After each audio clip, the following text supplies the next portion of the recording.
The Whitmore mansion rose over Manhattan like a fortress of glass and marble. Inside, lives were measured in fortunes, not feelings. And me? I was invisible. My name is Isabella Alvarez. Izzy for short.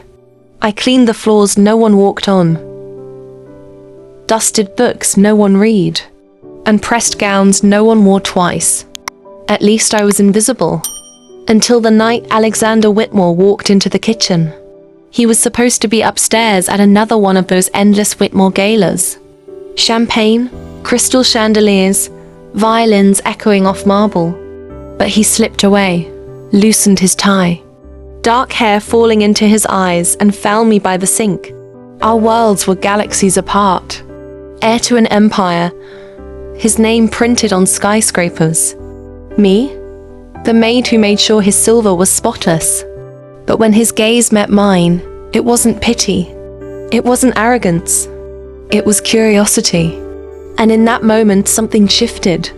We began to cross paths when no one paid attention. In the garden, he'd pause when he saw me trimming roses.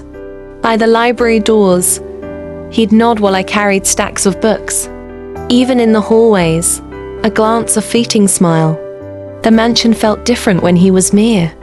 And then, one evening he stopped me. "I never asked your name," he said. "Izzy," I whispered, barely daring to meet his eyes. He smiled, and for the first time, the Whitmore mansion didn't feel like a prison. It felt alive. It was Alex who suggested it. "Let me walk you home," he said one night. I should have said no. But instead I nodded. We slipped out into the city. Central Park in twilight. The hum of yellow taxis. Street vendors calling out, "Coffee, coffee, hot bagels." The Manhattan air, heavy with summer. He wasn't the Whitmore heir out there. He was just Alex. We shared stories. Him about boardrooms and battles.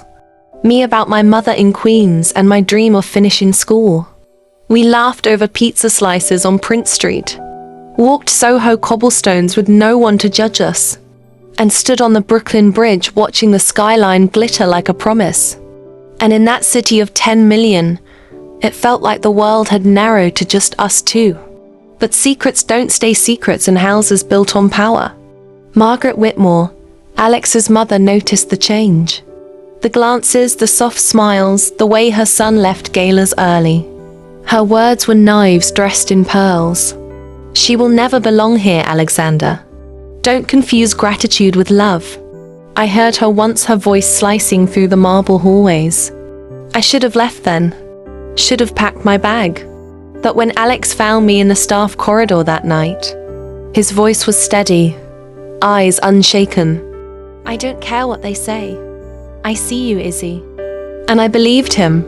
From then on, every glance was a risk, every laugh a rebellion. The mansion walls grew tighter, the Whitmore name heavier. And though my heart whispered yes, the world around us was already sharpening its claws. Because in families like his, love isn't just forbidden, it's dangerous. What happens when the Whitmores strike back?